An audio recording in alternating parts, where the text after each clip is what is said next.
Welcome! We're here to look at the solar eclipse of February 2026. This is a significant celestial event, and we're going to explore what it means, both for the world and for you, personally. Now, this is the second part of our analysis. In the first part, we laid out the astronomical blueprint of the event. Here, we're shifting from the what to the so what. We're going to dive into the interpretation and some practical guidance. So let's ground ourselves in the core facts. The eclipse happens on February 17, 2026, and the exact degree is 28 degrees and 50 minutes of Aquarius. Every single thing we're about to discuss flows from this specific point in time and space. You see, every eclipse has its own story. They belong to these larger families called Saros series, and each series carries a very distinct theme. The story of this eclipse? It's about a message, a piece of communication that's been held back for a long, long time, just waiting for the right moment to finally come through. This particular eclipse is part of Saros Series 10 North, and its signature pattern is one of inhibition followed by excitation. I want you to think of a truth that's been suppressed, or a conversation that just couldn't happen. The frustration builds, this exhaustion sets in, and it feels like nothing is ever going to change. And then, suddenly, there's a breakthrough.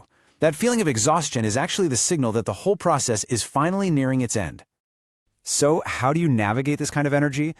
Well, the crucial guidance is found in this very simple principle. Slowly, one thing at a time. Don't try to solve everything at once. Just focus on one conversation. Speak one truth. The way you get through this complexity is by embracing simplicity. And here, the specific signature of this eclipse really comes into focus. Its primary effects will last for about 2 months and 20 days. Because it's in Aquarius, a fixed sign, its effects are built to last. It's also in the third decanate of the sign, which points towards sudden, unexpected changes. And notice this, its classical ruler, Saturn, is at 0 degrees of Aries, the very, very beginning of a brand new cycle. That really amplifies this whole theme of a new chapter starting. Now, this kind of astrological weather has a real influence on the body. Aquarius governs the circulatory system and the nervous system, so we might feel a heightened sensitivity, maybe an amplified imagination, almost like an electrical intensity in the air. And this is exactly why our sources emphasize that warm human connection isn't a luxury during this time. It's an essential counterweight. It's how you stay grounded. All right, now we're going to get a bit more personal. We'll look at how this eclipse energy is likely to show up for each of the 12 signs, all based on which house it activates in the chart. This is where we get to the most direct application of our analysis. For you, Aries, this eclipse falls in your 11th house. That's the house of your social networks, your friends, and your hopes for the future. And with your ruling planet Mars right there in the mix, this is not some distant event for you. You are personally invested in whatever breakthroughs are happening within your communities. Taurus, for you, this is all about the 10th house of your career and public reputation.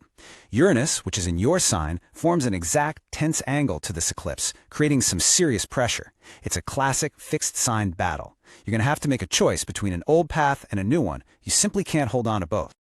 Gemini, the eclipse highlights your 9th house. This is about higher education, big ideas, travel, and publishing.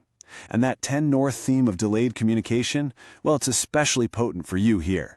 The real insight is that the words and ideas you're looking for, they won't come when you chase them. They'll arrive when you create the quiet space for them to land. For Cancer, the focus shifts to the 8th house. This is the area of shared resources, finances with others, and deep intimacy.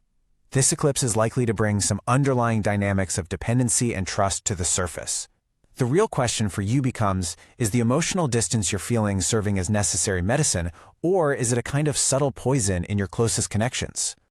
Leo, this is a 7th house story for you. We're talking about your primary partner, marriage, and important contracts. There's a really challenging T-square aspect here, with the eclipse opposite your sign and Uranus forming a hard angle. It's like having two powerful, unyielding forces pulling your relationships in completely different directions. Negotiation is going to be tough. For Virgo, this eclipse activates your 6th house of health, daily work, and routines. Remember those physical correlations we talked about earlier? The nervous system, the circulation. They're especially relevant for you here. The message is pretty clear. A job that drains your life force simply cannot be balanced out by any salary. For you, Libra, it's the 5th house of creativity, romance, and children that gets illuminated.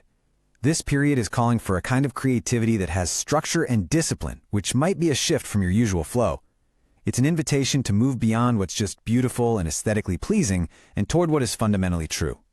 Scorpio, that intense T-square pressure is really felt in your fourth house of home and family.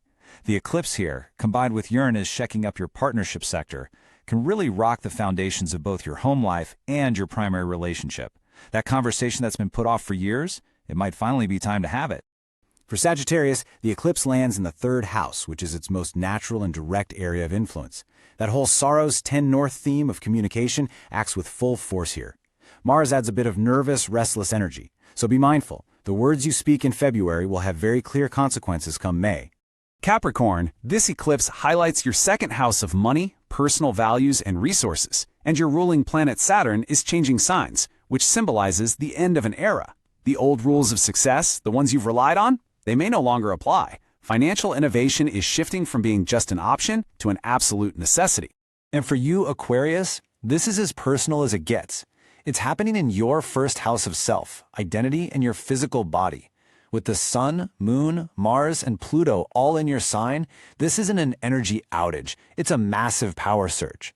The real challenge isn't a lack of energy, but figuring out how to manage an excess of it without getting completely overwhelmed.